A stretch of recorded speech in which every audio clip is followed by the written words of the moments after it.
আবার নতুন ভাবে জঙ্গি সৃষ্টি করতেছে। এই দেখেছেন কয়েকদিন আগে জঙ্গি নাটক শুরু হয়েছে। এই জঙ্গি নাটক এটা বাংলাদেশের কোনো সংস্কৃতি নয়, এটা ভারতের এক সংস্কৃতি।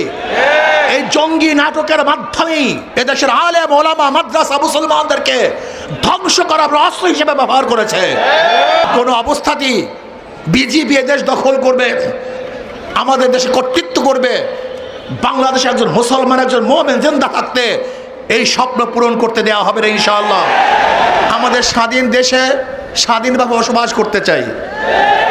92% মুসলমানদের দেশে ইসলামের খেলাফ কোনো আইন হবে এটা আমরা চাই না। সাম্প্রদায়িক সম্প্রীতির এই দেশ আমরা চাই না। এখানে হিন্দু মুসলমান খ্রিস্টান বৌদ্ধ কেউ কোনো অবস্থাতে অ্যাসাল্ট হোক, অপমানিত হোক, অপদস্থ হোক, লাঞ্ছিত হোক, তারা ধর্ম পালন করতে পারবে না, এটা আমরা চাই না। জুলাই সনদ বাস্তবায়নের জন্য গণভোট দিয়েছে, সেখানে 70% ভোট পক্ষে পড়েছে। আমরা মনে করি ইসলামের সাথে দেশের সাথে যদি কোনো পয়েন্ট সাংঘর্ষিক না হয় তাহলে অবশ্যই জুলাই সনদকে বাস্তবায়ন করতে হবে। জুলাই বিপ্লব কেন হয়েছিল? আপনারা ভেবেছেন শুধু একটা সরকারকে পতন করার জন্য? না, বরং এদেশকে বিক্রি করার ষড়যন্ত্র চলতেছিল। এদেশের জনগণ ঐক্যবদ্ধভাবে সেই ষড়যন্ত্রকে রুখে দিয়েছে। জীবনের বিনিময় তাবেদার সরকারকে উৎখাত করে এদেশকে রক্ষা করার জন্য জনগণ চেষ্টা করেছে, সাধনা করেছে, রক্ত দিয়েছে, পঙ্গু হয়েছে। আমরা কি চাই? করতে পারবে না, এইটা আমরা চাই না। কিন্তু এইটাও আমরা চাই না যে ধর্মের নামে ধর্মকে আড়াল করে সামনে রেখে এদেরকে বিক্রি করার ষড়যন্ত্র করবে, সেটাও আমরা চাই না। আপনারা জানেন বাংলার মানুষ কিন্তু যারা হিন্দু সম্প্রদায় তারা কিন্তু দেবী ভক্ত, রাম ভক্ত না।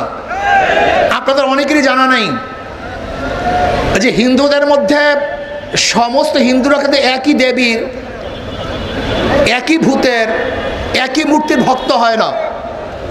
এক এক এলাকায় এক এক ধরনের মূর্তি তারা ভক্ত হয়। যেমন বাংলার মধ্যে সবচেয়ে বেশি দেবী ভক্ত, কিন্তু ইউপির মধ্যে এবং মুদির এলাকায় সেখানে তারা রামের ভক্ত।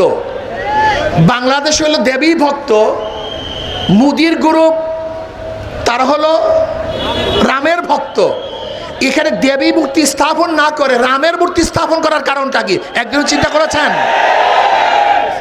এই চিন্তা কিন্তু অনেকেই করেন নাই। এখানে দেবী এবং রাম উদ্দেশ্য নয়, এখানে উদ্দেশ্য হলো দেশটাকে গ্রাস করা, দেশটাকে দখল করা। আজকে আমাদের স্বরাষ্ট্রমন্ত্রী যারা এই দেশকে প্রদেশ বানাতে চায়, ভাগ করতে চায়, তাদের বক্তব্যকে সিলিবক টান বলেছেন। এটা সিলিবক টান হয়ে গেছে। কিন্তু আবার নতুন ভাবে জঙ্গি সৃষ্টি করতেছে। এই দেখেছেন কয়েকদিন আগে জঙ্গি নাটক শুরু হয়েছে। এই জঙ্গি নাটক এটা বাংলাদেশের কোনো সংস্কৃতি নয়, এটা ভারতের এক সংস্কৃতি। এই জঙ্গি নাটকের মাধ্যমেই এদেশের আলেম ওলামা মাদ্রাসা মুসলমানদেরকে ধ্বংস করার অস্ত্র হিসেবে ব্যবহার করেছে। আবার এই সরকার জঙ্গি নাটক শুরু করেছে। ভারতের বিভিন্ন লিডাররা ম্যাপ দেখায় যে বাংলাদেশ, পাকিস্তান, আফগানিস্তান, নেপাল, ভুটান সহ এই এরিয়া অখণ্ড ভারত হিসাবে তারা ম্যাপের মধ্যে বারবার প্রদর্শনী করেন যে আজকে হোক কালকে হোক এদেশ আবার ভারত হয়ে যাবে। শুভেন্দ্র অধিকারী সে তো আসার পরে ওই দেশটাকে একটা নরকে পরিণত করেছে, খুনের রাষ্ট্র পরিণত করেছে, ধর্ষণের রাষ্ট্র পরিচালনা করেছে। সেখানে মেয়েদেরকে ধর্ষণ করে হত্যা করা হয়েছে। আজকে সেখানে মসজিদকে ভেঙে দেওয়া হচ্ছে, মাদ্রাসাকে গুড়িয়ে দেওয়া হচ্ছে। আজকে জোরপূর্বক মুসলমানদেরকে শ্রীরাম বলতে বাধ্য করা হচ্ছে। এ দেশকে দখল করার হুমকি দিচ্ছে। আমি স্পষ্ট বলবো, বাংলাদেশের মানুষ সজাগ হন, সচেতন হন। এ দেশকে রক্ষা করতে হবে। আমরা জীবন দিয়ে হলে দেশকে রক্ষা করব।